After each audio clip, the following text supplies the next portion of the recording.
Welcome guys. तो आपका फिर से स्वागत है एक नई क्लास के साथ। और आज की क्लास में हम बात करने जा रहे हैं, वो बात करेंगे एक एग्रोनॉमी का विशेष महत्वपूर्ण टॉपिक है, पोषक तत्वों से संबंधित महत्वपूर्ण प्रश्न। जैसे कि आप यहाँ पर टाइटल देख के ही समझ गए होंगे। तो यहाँ पर क्लास को स्टार्ट करने से पहले क्लास अगर आपको पसंद आए या फिर नहीं आए, लेकिन याद रखिएगा आपको जो न्यूट्रिएंट वाला टॉपिक है वो यहाँ पर क्लियर हो जाएगा, ठीक है। अर्थात आपको आई थिंक मेरे अकॉर्डिंग आपको क्लास बहुत शानदार रहेगी यहाँ पर हमारी, ठीक है। तो क्लास को एंड तक आपको जरूर देखना है, ताकि जितने भी यहाँ पर क्वेश्चन है याद रखिएगा वो सारे ही आपको कृषि विज्ञान अर्थात एग्रीकल्चर कंपटीशन एग्जाम कोई सी भी हो वो उनमें पूछे गए क्वेश्चन को ही यहाँ पर लिया गया है। तो याद रखिएगा हर एक इंपॉर्टेंट यहाँ पर क्वेश्चन को लिया गया है। तो क्लास को एक बार एंड तक जरूर देखना है। तो चलते हैं हमारे फर्स्ट क्वेश्चन की ओर। ये कुछ यहाँ पर दो क्वेश्चन हम एक्स्ट्रा लेकर चलेंगे हमारे न्यूट्रिएंट वाले टॉपिक से। तो इन्हें एक बार आप देख सकते हो कि CSWCRTI अर्थात central soil and water conservation research and training institute ये कहाँ पर स्थित है। तो आप बताओगे सर ये तो देहरादून उत्तराखंड में स्थित है। All clear. ये क्वेश्चन आपको याद होना चाहिए क्योंकि ये भी क्वेश्चन आपको एग्जाम में ऑलरेडी पूछा गया है। नेक्स्ट क्वेश्चन है कि टेंसियोमीटर मृदा में कितने बार तक अपनी उचित क्षमता के अकॉर्डिंग वर्क करता है। तो यहां पर ध्यान रखिएगा कि अगर हम बात करेंगे कार्य क्षमता की, तो कार्य क्षमता की जो भी यहां पर किया जाता है वो जैसे कि मान लीजिए एक ह्यूमन बॉडी है वो अपनी लिमिट के अकॉर्डिंग काम कर सकती है। जैसे कि मान लीजिए कोई अगर किसी को वजन का बोरा उठाया जाए तो किसी से 50 किलो उठता है, कोई 70 किलो उठा देता है, और जो जिम वगैरह जाते हैं वो लगभग 100 क्रॉस उठा देते हैं एन एवरेज। तो यहाँ पर याद रखिएगा आपको यहाँ पर पता चल रहा है कि एक नॉर्मल जो बंदा है वो 50 किलो उठा पाया, लेकिन एक जो डेली प्रैक्टिस कर रहा है वो क्या है 100 केजी को भी उठा लेता है। तो यहाँ पर याद रखिएगा क्या फर्क पड़ा, उनके याद रखिएगा बॉडी कैपेसिटी का यहाँ पर फर्क पड़ा है। उसी प्रकार से याद रखिएगा अगर हम बात करते हैं टेंसियोमीटर, तो ये अपनी बॉडी वेट अर्थात इसकी जो जितनी क्षमता है अर्थात वो ये कार्य करता है, ये 0.85 बार पर ही उचित कार्य करता है। इसके अलावा याद रखिएगा बार कौन सी यूनिट है, तो बार याद रखिएगा वायुमंडलीय दाब की जो यूनिट होती है वो कौन सी होती है, वो बार होती है। ये आप ध्यान रखोगे, ठीक है। वायुमंडलीय जो दाब की यूनिट है, इकाई है, वो कौन सी होती है, बार होती है। तो इसे भी आपको ध्यान रखना है। बाकी चलेंगे नेक्स्ट क्वेश्चन की ओर, जिसमें आपको पूछा गया है अब यहाँ से हमारे जो मेन टॉपिक हम बात कर रहे हैं पोषक तत्वों वाला, तो उनके क्वेश्चन यहाँ से स्टार्ट होते हैं। तो सबसे पहले है काफी इंपॉर्टेंट क्वेश्चन यहाँ पर बनता है कि तेलीय फसलों में तेल की मात्रा बढ़ाने के लिए, या फिर आपको पूछ सकता है तेल के संश्लेषण के लिए अर्थात ऑयल के सिंथेसिस के लिए कौन सा न्यूट्रिएंट यहाँ पर इंपॉर्टेंट रोल निभाता है। तो ऑप्शन आपके पास कॉपर, सल्फर, मैंगनीज या फिर पोटास। तो यहाँ पर ज्यादा तो हम एनालाइज नहीं करेंगे, लेकिन आपको ये पता होना चाहिए कि जितनी भी जो तलहनी फसलें हैं तो उनके लिए याद रखिएगा दलहन या फिर तिलहन। लेकिन यहाँ पर हम बात करेंगे विशेष तौर पर तेल बनाने के लिए, तो तेल बनाने के लिए याद रखिएगा वो होता है सल्फर, या फिर जिसे हम गंधक भी कह देते हैं। कौन सा न्यूट्रिएंट होता है, याद रखिएगा वो होता है सल्फर, या फिर जिसे हम गंधक के नाम से भी जानते हैं। तो ये याद रहेगा क्योंकि याद रखिएगा ये जो न्यूट्रिएंट है यही तो तेल बनाता है, अर्थात ऑयल सिंथेसिस का जो कार्य करता है वो किसके द्वारा किया जाता है, वो याद रखिएगा सल्फर तत्व के द्वारा ही किया जाता है, ठीक है। तो ये याद रहोगे, ये याद रखना है आप सभी को। तो इसका सेकंड ऑप्शन है वो बिल्कुल यहाँ पर करेक्ट आंसर रहेगा। बाकी इसकी आपको पीडीएफ है वो यहाँ पर टेलीग्राम पर डाल दी जाएगी, और व्हाट्सएप ग्रुप है उस पर भी आपको ये जो पीडीएफ है आज की क्लास की वो आपको डाल दी जाएगी। तो इसके लिए आपको बेफिक्र रहना है, आपको यहाँ पर सब कुछ अवेलेबल मिलेगा, अर्थात आपको पीडीएफ फ्री में देखने को मिल जाएगी, क्लास आपको देखने को मिल रही है। तो आपको डेली यहाँ पर शाम के 8 बजे से 9 बजे के बीच हमारी क्लास रहती है, तो उसे जरूर विजिट करते रहना है। बाकी चलेंगे नेक्स्ट क्वेश्चन की ओर, जिसमें आपको पूछा गया है कि कौन सा पोषक तत्व परागण प्रजनन क्रियाओं के लिए नियंत्रित करता है, या फिर आपको पूछ सकता है कि परागण अर्थात जो पोलिनेशन की क्रियाएं है इनके लिए कौन सा न्यूट्रिएंट है वो काफी अच्छा माना गया है, या फिर काफी महत्वपूर्ण अपना रोल निभाता है, वो कौन सा न्यूट्रिएंट होता है। तो यहाँ पर याद रखिएगा बोरोन, कैल्शियम, मैग्नीशियम और मैंगनीज। लेकिन हम डायरेक्ट अगर बात करें तो याद रखिए वो होता है बोरोन। अर्थात आपको यहाँ पर ध्यान रखना है कि जो पोलिनेशन की क्रिया होती है अर्थात जो परागण की क्रिया होती है, परागण का मतलब क्या होता है, जैसे कि मान लीजिए एक आप, ठीक है, एक तरीके से अगर बात करेंगे प्रजनन अवस्था, तो प्रजनन की ही यहाँ पर बात की जा रही है। पोलिनेशन पौधों में क्या होता है, परागण होता है, और ह्यूमन बॉडी में क्या होता है, जो याद रखिएगा मेटिंग की क्रिया होती है वो होती है। तो यहाँ पर याद रखिएगा परागण का एक विशेष तौर पर है स्टाइल से स्टिग्मा।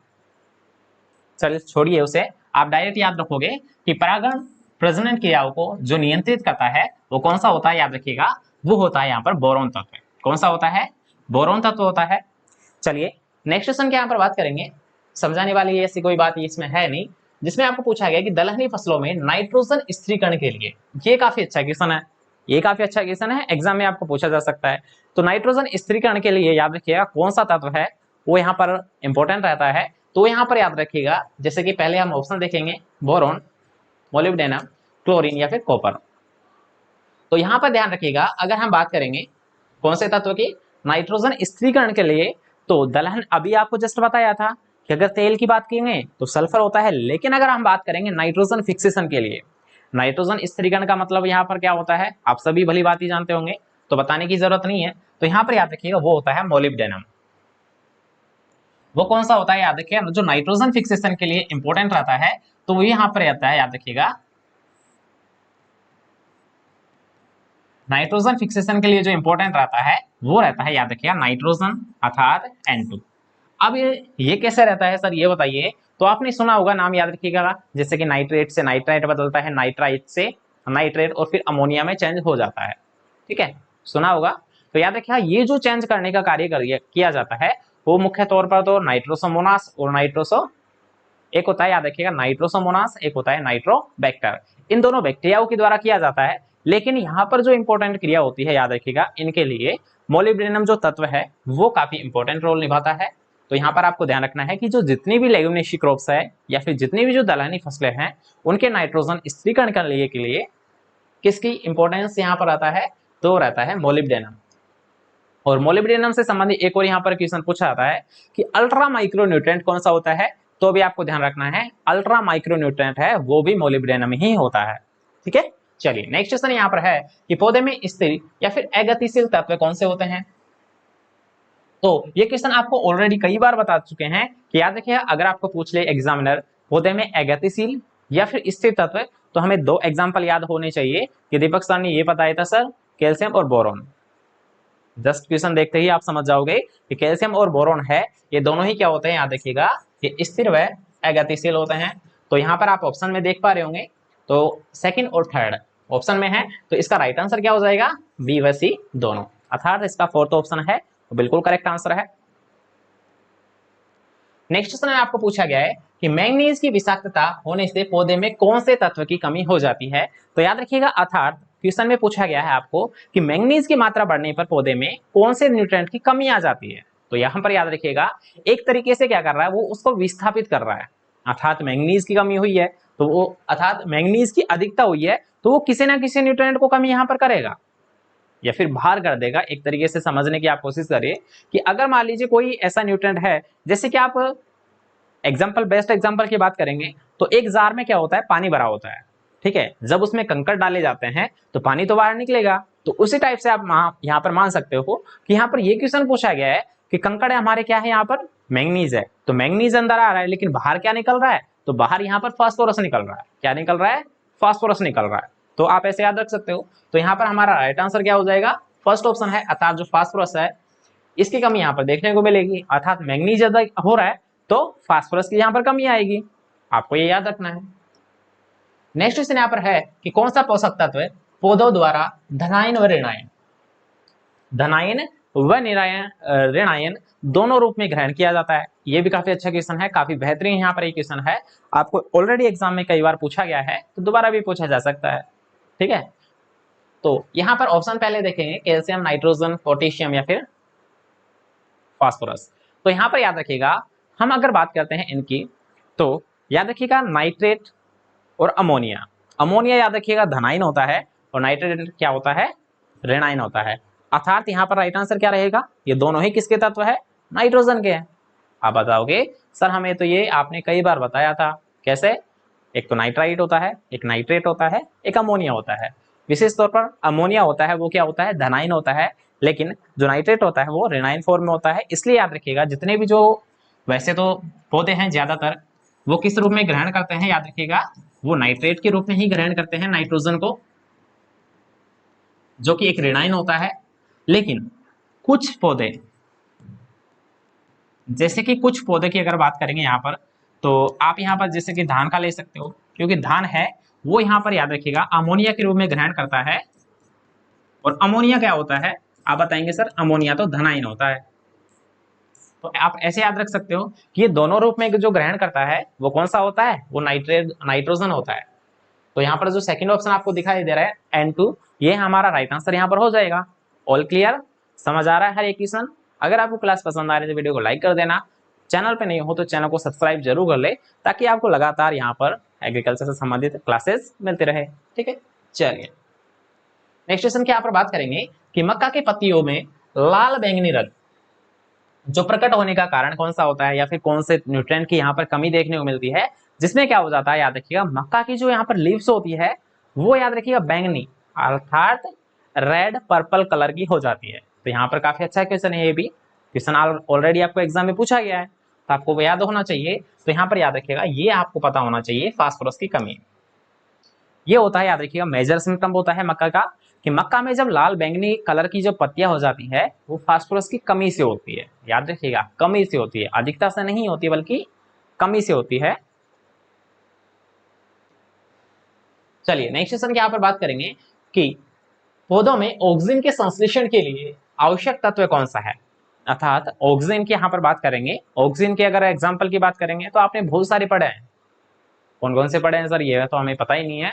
तो याद रखिएगा आप सभी ने पढ़े हैं, इंडोल एसिटिक एसिड है, इंडोल ब्यूटारिक अम्ल है, नेफ्थलिक एसिटिक एसिड है, ये सारे अगर बात करेंगे तो नॉर्मली याद रखिएगा सारे क्या है? ऑक्सीजन है। तो इनके निर्माण के लिए किसका तत्व की आवश्यकता होती है? काफी अच्छा क्वेश्चन है, याद रखिएगा डब्ल्यू जैसी एग्जाम्स में आपको पूछा गया है। तो आपको यहाँ पर ध्यान रखना है, पहले हम ऑप्शन देखेंगे उसके बाद हम करेक्ट आंसर बात करेंगे। तो लोहा, तांबा, जस्ता या फिर सल्फर। तो यहाँ पर याद रखिएगा गंधक अर्थात सल्फर, गंधक एक ही होता है, ठीक है, सल्फर या गंधक एक ही चीज है। बाकी अगर बात करेंगे जिंक या जस्ता एक चीज होती है और कॉपर या तांबा एक चीज होती है। मैं लिख ही देता हूं वैसे, अगर कोई कंफ्यूज हो रहे हो यहाँ पर तो कॉपर या तांबा एक होता है, जिंक या जस्ता एक होता है और सल्फर या गंधक एक चीज होता है। ठीक है, और लोहा को किस नाम से जाना जाता है?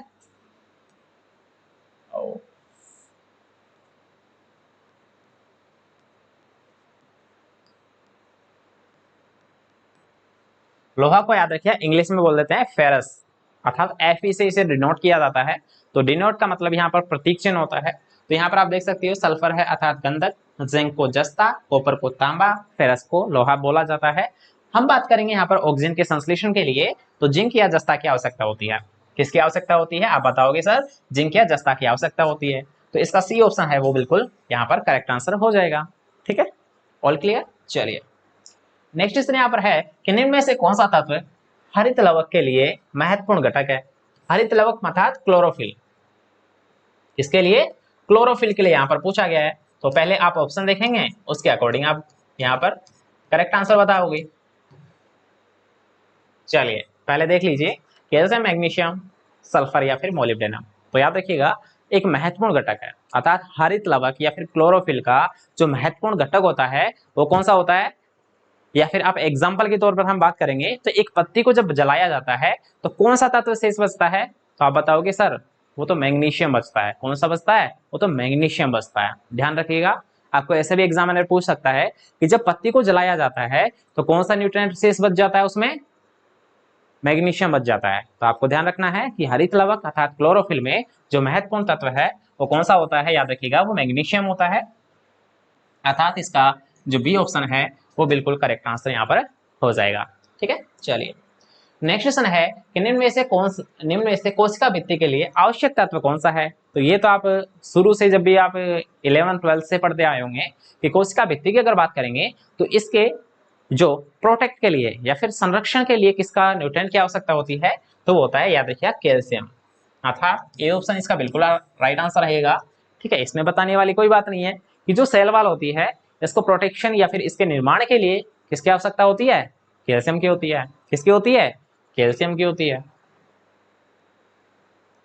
नेक्स्ट क्वेश्चन आप देख सकते हो कि निम्न में से कौन सा पोषक तत्व वानस्पतिक वृद्धि, याद रखिएगा यहाँ पर एक होता है वानस्पतिक वृद्धि, एक होता है यहाँ पर जड़ों की वृद्धि, अर्थात एक ऊपर की ग्रोथ को बढ़ाएगा एक नीचे की ग्रोथ को बढ़ाएगा। तो यहाँ पर दो न्यूट्रिएंट इंपॉर्टेंट रहते हैं कि वानस्पतिक वृद्धि का यहाँ पर आप नॉर्मली ऐसे आप एग्जाम्पल के तौर पर समझिए कि मान लीजिए आप ऐसा कोई न्यूट्रिएंट यहाँ पर अप्लाई कर रहे हो जिसमें क्या है पौधा लगातार बढ़ता ही जा रहा है, बढ़ता ही जा रहा है, रुक ही नहीं रहा। तो ऐसी स्थिति जो पैदा होता है वो किसकी कमी से होती है, सॉरी किसकी अधिकता से होती है। तो वो आपको ध्यान रखना है सर, ऐसी जो अधिकता आ जाती है अर्थात जिसमें पौधा लगातार ग्रोथ करता रहता है तो उसमें नाइट्रोजन की अधिकता हो जाती है। याद रखिएगा कि उसमें किसकी आ जाती है, याद रखिएगा नाइट्रोजन की अधिकता हो जाती है। अर्थात जो वानस्पतिक वृद्धि है वो तो किससे होगी, नाइट्रोजन के लिए। अर्थात इसका तो राइट आंसर क्या रहेगा, नाइट्रोजन। सी ऑप्शन आप देख पा रहे होंगे। ठीक है, तो वानस्पतिक वृद्धि का आप मतलब समझ चुके हो कि अगर उसकी वानस्पतिक वृद्धि है अर्थात जड़ के ऊपर वाला जो तने का पोर्शन है या फिर जो लीव्स है वो अगर लगातार ग्रोथ कर रही है तो उसी को हम बोलेंगे वानस्पतिक वृद्धि। लेकिन जैसे कि इसके जस्ट बाद में आप क्वेश्चन देख सकते हो कि वानस्पतिक वृद्धि का बात कर ली, लेकिन इसके बाद हम बात करेंगे जड़ों की वृद्धि के लिए। तो जड़ों की वृद्धि मतलब वानस्पतिक वृद्धि तो नाइट्रोजन बढ़ाएगा, लेकिन हमें ये भी तो पता होना चाहिए कि जो नीचे जो बढ़ रही है ग्रोथ वो कौन सा न्यूट्रिएंट बढ़ाता है। तो वो आपको ध्यान रखना है फास्फोरस होता है। नीचे की बात करेंगे तो फास्फोरस, ऊपर की बात करेंगे तो नाइट्रोजन, दोनों को याद रखना है। तो इसका राइट आंसर कौन सा रहेगा, फास्फोरस। अर्थात डी ऑप्शन इसका बिल्कुल करेक्ट आंसर है। ध्यान रहेगा, दोनों क्वेश्चन सिमिलर है, दोनों क्वेश्चन आपस में जुड़े हुए हैं। अर्थात वानस्पतिक वृद्धि के लिए नाइट्रोजन तत्व इंपॉर्टेंट है, जड़ों की वृद्धि के लिए फास्फोरस यहाँ पर इंपॉर्टेंट है। ठीक है, चलिए नेक्स्ट क्वेश्चन है कि 17वां पोषक तत्व कौन सा है, या फिर हाल ही में जिस तत्व की खोज की गई थी वो कौन सा न्यूट्रिएंट होता है। तो आप बताओगे सर हमें ये तो पता है, आसानी से इजी क्वेश्चन आप दे रहे हो। तो यहाँ पर इजी क्वेश्चन है लेकिन काफी इंपॉर्टेंट भी है क्योंकि आपको एग्जाम में ये क्वेश्चन पूछा जा सकता है। तो आपको ध्यान रखना है कि जो 17वां पोषक तत्व है वो कौन सा होता है। तो आप बताएंगे सर निकिल होता है, जिसकी खोज ब्राउन के द्वारा की गई थी। ब्राउन उसी की हम बात कर रहे हैं जिसके द्वारा नाइट्रोजन अर्थात नाभिक की खोज की गई थी। ओके, तो दोनों क्वेश्चन आपके लिए गए हैं ताकि आपको हर एक क्वेश्चन के साथ हर एक इंपॉर्टेंट क्वेश्चन यहाँ पर देखने को मिल जाए। तो यहाँ पर इसका राइट आंसर क्या रहेगा, सेकंड ऑप्शन अर्थात बी, जिसकी खोज किसके द्वारा की गई थी, ब्राउन के द्वारा की गई थी, ब्राउन के द्वारा की गई थी। इसके अलावा अगर हम बात करेंगे क्राइटेरिया ऑफ एसेंशियल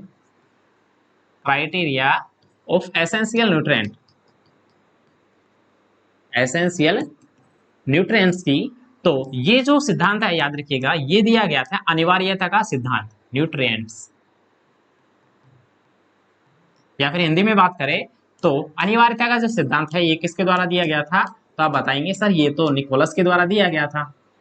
हिंदी में वैसे लिख देता हूं एक बार कि अनिवार्यता का जो सिद्धांत है, अनिवार्यता का जो सिद्धांत है ये किसके द्वारा दिया गया था। तो ये याद रखिएगा निकोलस के द्वारा दिया गया था। ओके, और जो निकिल की खोज है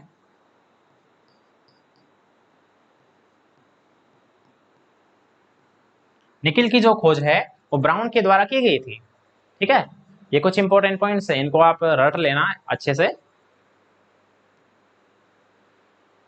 अभी जस्ट हमने बात की निकिल की खोज किसके द्वारा की गई थी, ब्राउन के द्वारा की गई थी। नॉर्मल क्वेश्चन आपको देखने को मिल रहा है। नेक्स्ट से नहीं, ब्राउन है इसके द्वारा किसकी खोज की गई थी, 17 जो पोषक तत्व है निकिल उसकी खोज इसके द्वारा की गई थी।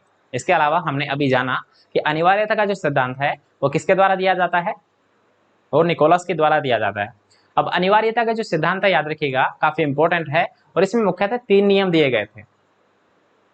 सर वो कौन कौन से नियम थे ये बता दीजिए।